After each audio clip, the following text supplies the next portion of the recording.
Hello, it's been a while since I've done a Gurdjieff show, and I'm feeling inspired to do some after my little travels that I've had recently, and that I've been reading some Gurdjieff writings, and I've got some new books on Gurdjieff that I'd not seen before, and um, there you go.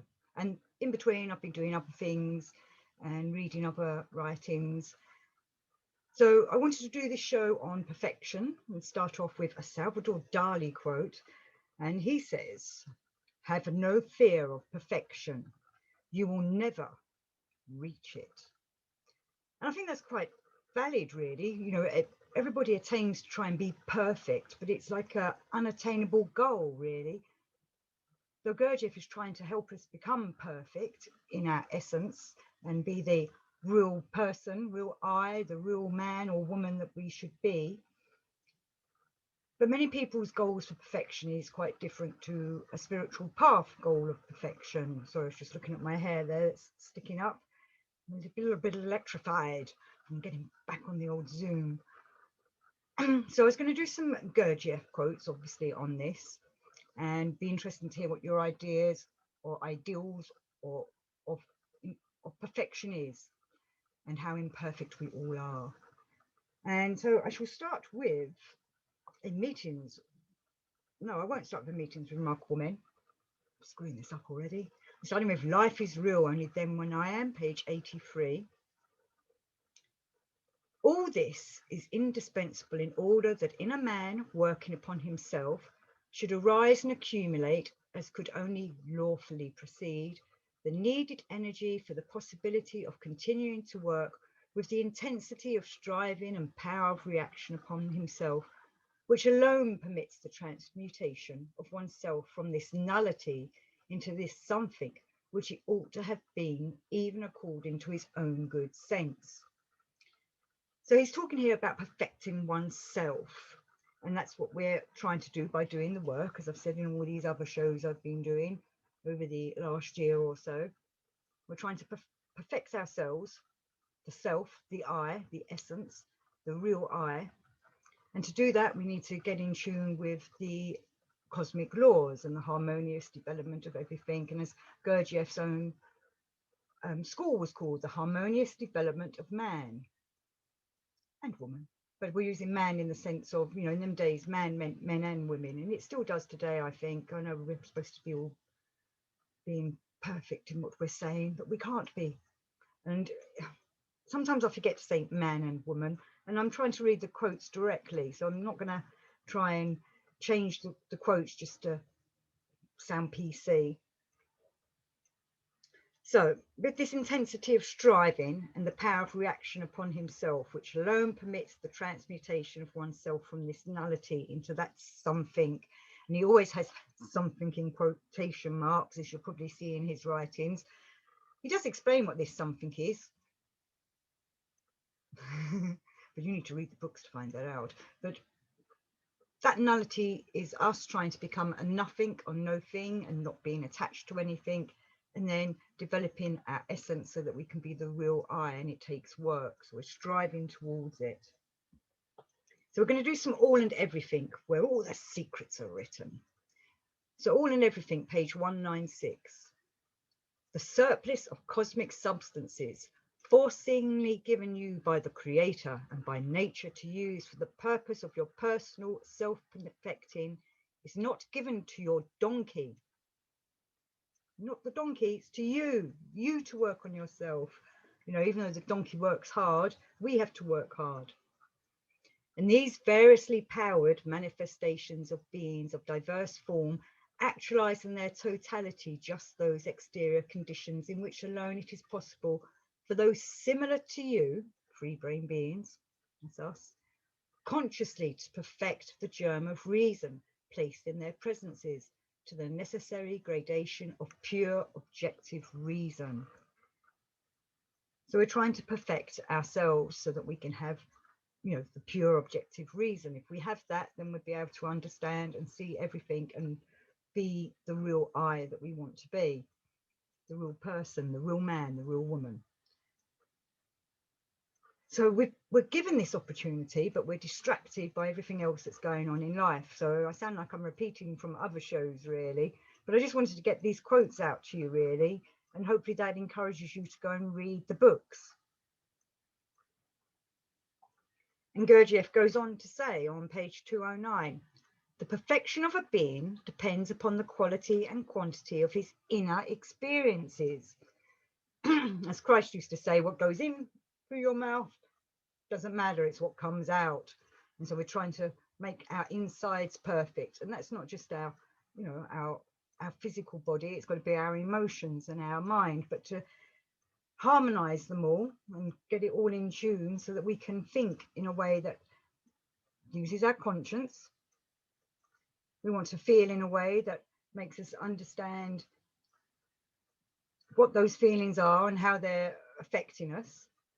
And obviously with our bodily movements and our inner body, we want that to be perfect so we're nice and healthy. We're trying to do the old healthy mind, body and spirit path here. And he's going to talk about the old Kunda buffer here in All and Everything, page, oh, I don't think I wrote that page down, 696. Thanks to which, and he's talking about the consequences of the Kunda buffer, it became almost impossible for them correctly to become perfected to the being, you know, to their being, or to the being of ourselves, the being that we want to be, so that we're in connection with the divine source or his endlessness. And we're easily distracted, as I just said. We're easily distracted by everyday life, what's on the TV, what we're going to have for dinner, blah, blah, blah, you know, and we've got to, obviously they're important what we're going to eat. It's important what we're going to watch on the TV. Are we watching something that's fulfilling our soul, or is it something that's just, you know, letting us go to sleep for a while and distracting us from our mission just to entertain that, you know, devilish mind that's inside us? You know, we want something, we want food for thought, nourishment.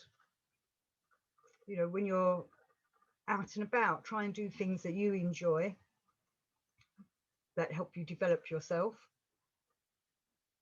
Don't be pulled along by everything else and feel you've got to be part of the it's going to say the coolness of everybody else, but not everybody's cool.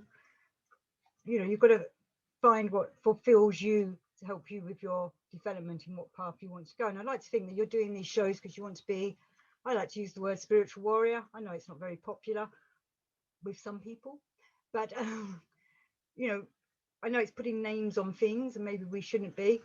You know, Gurdjieff's talking about developing yourself, and in these difficult times that we're living in, there's, you know, distractions, which I call the dark forces, are coming to keep you off that path.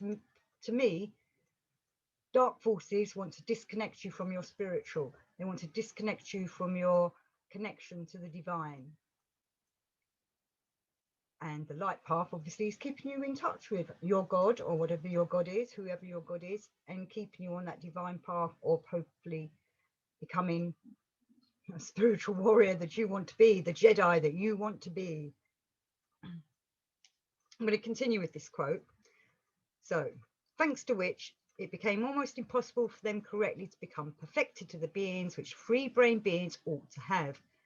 Then our common Father actualized in the common presences of certain of them the germ of a sacred individual, so that these latter should become aware of reality and indicate how they ought, with the reason present in them, to guide the process of the functioning of their separate spiritualized parts, in order in this way to decrystallize the already crystallized consequences of the properties of the organ Kunda buffer, and also to succeed in destroying in themselves the predisposition to new crystallizations.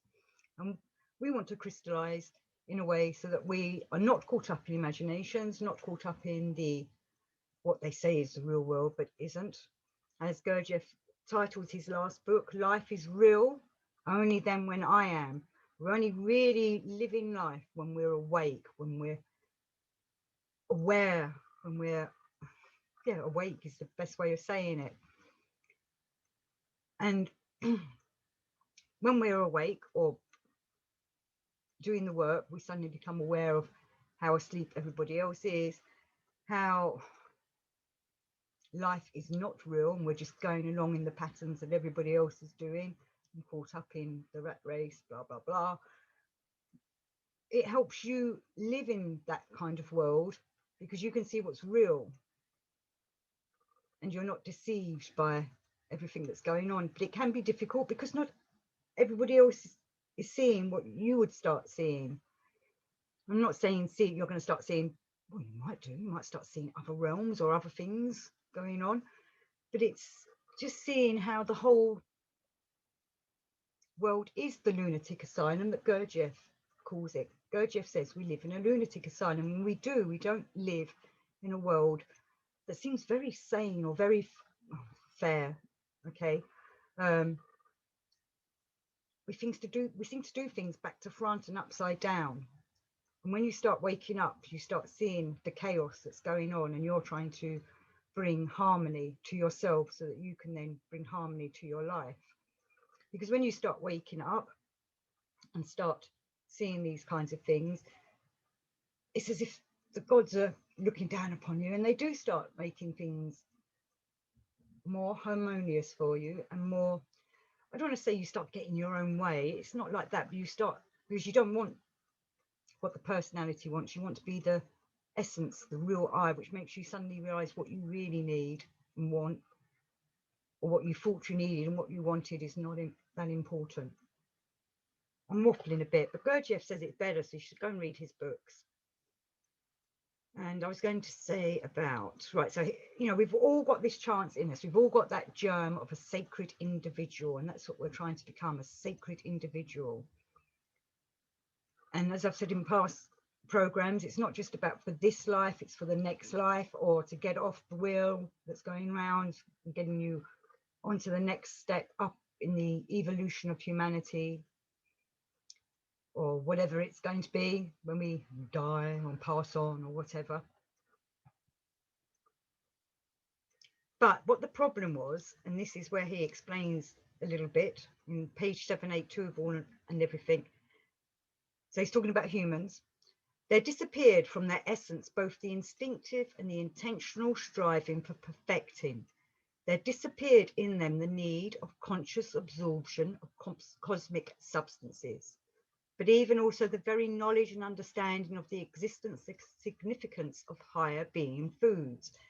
And you probably are aware that many people aren't interested in this kind of work, aren't interested in cosmic substances, aren't interested in what else is out there. They're just living their day-to-day life with their own dreams that are normally put upon them by watching programs and their heroes and their idols and thinking, I want to be like them, rather than being what they really want to be and perfecting themselves. Where on this, doing this kind of work, we're trying to perfect ourselves so that we can be the sacred individual.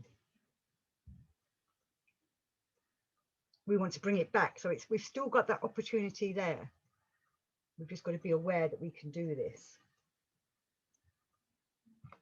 And then I was going to do one page.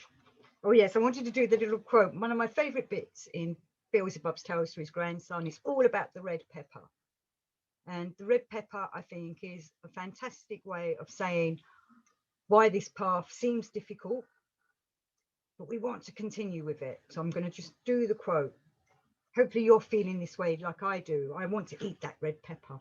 So he says this in All and Everything, pages 19 to 24 is the story of the red pepper. And this is just one quote.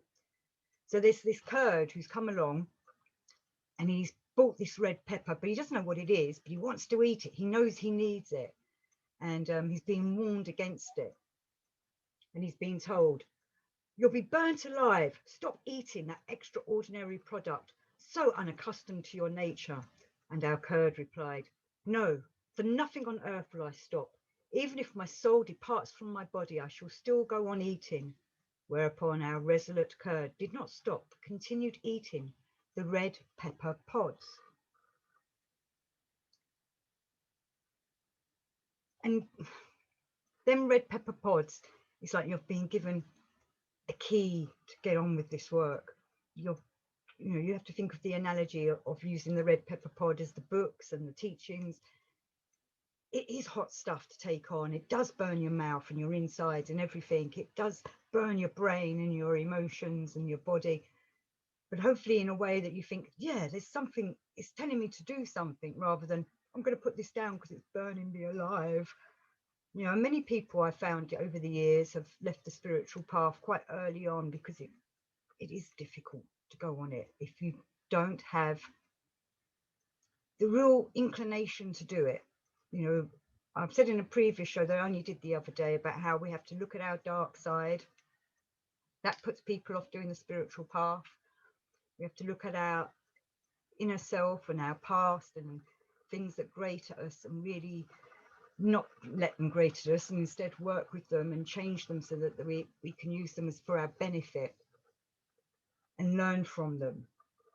And instead of being the old version of yourself, you want to be this new and improved version. And I'm going to finish with a quote from C.S. Knott, who said, he's talking about Gurdjieff here.